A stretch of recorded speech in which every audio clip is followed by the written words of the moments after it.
If you're like me, you probably started training because it was fun.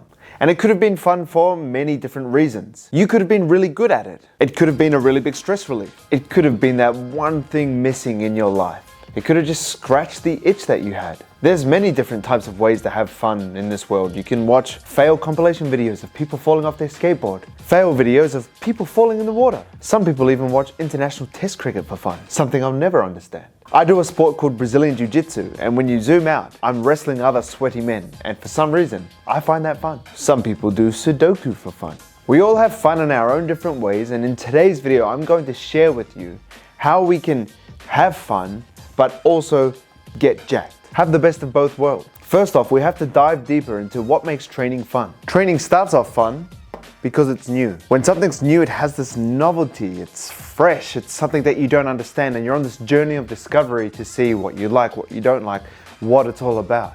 It also really starts getting fun when you start making progress. You'll probably realize that you're stronger than you thought, or you were really weak, but you progressed really fast and now you're actually getting strong. This progress is addictive, and that continues throughout your training journey. A big reason that I fell in love with training was because I trained with my friends at high school when I started. At a ripe young age of 14 years old, at lunchtime, me and my friends, instead of sitting around chatting or playing bull rush or playing touch rugby, we started going to the gym and hanging out, laughing, playing around, but also we started seeing results and getting bigger. Doing a variety of exercises and modalities also keeps training very fun because it is new, it's exciting, and it's always different. And this is something that appeals to a large demographic because a lot of people find training boring. It's a lot of repetition, it's a lot of doing a small group of exercises over and over and over again. And as you get more advanced, you have to play around with little details of intricacies of programming, like tempo, how many reps you're doing, how many sets you're doing, how many warm-up sets you're doing. Are you doing full range of motion? Are you doing lengthened partials? Are you going to add in a drop set or a 1 1/4 rep method? But that is ultimately very fun. Doing a bunch of different things because it's surprising, it's new, and this novelty that you have when you first start training because it's fun starts to wear off as you get more familiar. But then if you keep changing things up, it keeps you stimulated. And when you're stimulated and you're having fun, it often keeps you showing up and being motivated. And then we also like to sometimes change modalities. So sometimes we're doing pure bodybuilding, strength training, and then we might be doing CrossFit and doing it with a friend, and then we might be doing a free trial for F45, and then we'll just jump into group classes, and then we might just do swimming, and we do all these different modalities because once again, it keeps it exciting. And lastly, training to failure. Some sickos, some people on the dark side, they find that fun. And then there's the other people on the light side that find not training to failure fun. It's more comfortable, it's cruisy, it's chill. And then there's the dark side of training to failure every workout and every set and every exercise. This can be the appeal to some people, especially the hardcore gym bros that love training to failure. That is the fun part, fighting demons, going into that realm of supernatural when you're doing those sets to failure. But then there's other people that just want to cruise in, and it's fun because it doesn't demand, maybe their life is just so stressful, kids, work, running a business, whatever. And then when they go into train, they don't want to train to failure because they don't have enough water left in the cup to do that. So whatever side you sit on with failure, that can also be an attraction. This is what makes training fun. But what actually gets us jacked? Getting jacked requires a ton of repetition, doing the same exercises, doing the same reps, doing the same workouts, the same programs over and over and over again. Not completely the same, but often when we're doing a mesocycle, which is a cycle of a program, for example, somewhere between 4 to 6 weeks, that program stays the same for that entire amount of time. And all you're doing is slowly increasing the increments of weight that you lift or the amount of reps that you're doing for that same weight to apply progressive overload. And this is why a lot of people find lifting weights boring as hell. Fair enough, but that's the truth of getting jacked. We have to do the same things over and over again, which is a lot of repetition. I touched on this in the previous point, but we have to be applying progressive overload. That is the only way that we're going to build muscle and the only way that we're going to get stronger.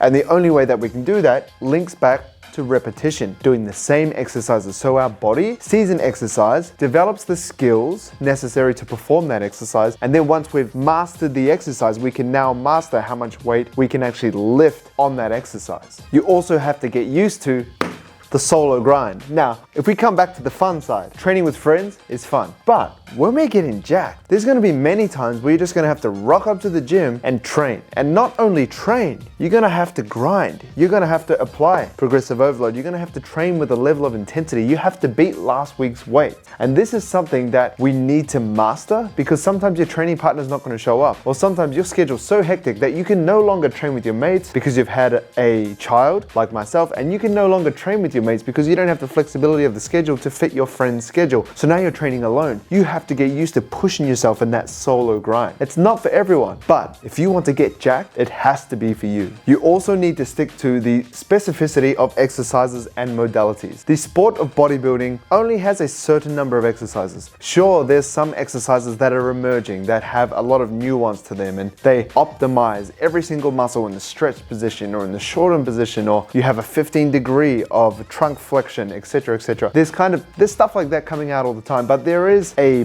bunch of meat and potato exercises that are staying, and they're there and they're not going anywhere. Leg press, hack squat, bicep curls, incline dumbbell bicep curls, pull-ups, lat pull downs, bent over rows, seated rows. These exercises are the things that we need to stay specific to and continue to repeat and apply progressive overload with. The problem with that is it's not fun, because fun is a variation of exercises doing lots of different stuff. That's why people like Hit 45 and pump class, because they go and they don't know what's coming. It's fun, it's surprising. We're not about that in bodybuilding and getting as jacked as possible. We have to repeat the same exercises over and again and just keep doing it solo grind or with our training partners. To get jacked, training to failure is a must, or training close to failure. There is a little bit of nuance, but whether training to failure is fun for you or training far from failure is fun to you, you have no choice when you're trying to get jacked. You have to train close or near to failure every time you train, or else you're not going to reap any benefits towards building muscle, which is what getting jacked is all about. You have to train at least around 3 reps in reserve. Anything above 5 reps in reserve is a bit of a waste of time. And what that really means is if you finished a set and someone had a gun to your head and was like,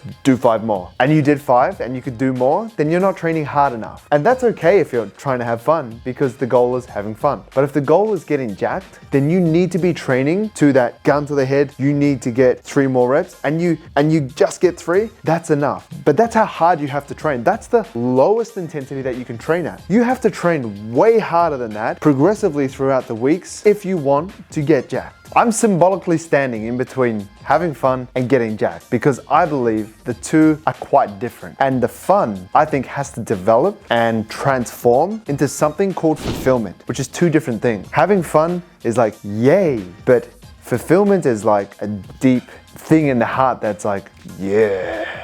Because training is not always fun. I've been training for 15 years and I no longer describe training as fun. I think it's fulfilling. I think it's something that I love to do, because I look forward to things like the grind, the repetition, applying progressive overload, solo grinding it out, lifting heavier weights than last week, doing more reps of the same weight than last week, making progress, putting points on the board, striving towards something, aiming for a goal and smashing it. That's not fun. That's fulfilling, because it requires things like delayed gratification. Fun isn't delayed gratification. It's like getting things straight away. Fulfillment is waiting for that shit and earning it. I'm not saying you can't have fun when you're training. I'm not saying you can't train with your friends, you can't change exercises, you can't change modalities. I'm just saying that if you really want to just get jacked, then that's your main focus. These are the things that you have to do. But if you want mostly to get jacked and still have a bit of fun, there is a world in between. I'm just drawing a line because it's easier to understand that way. But in reality, there's some people that just want to have fun, and then there's professional bodybuilders like C-Bum that just want to stand on stage and win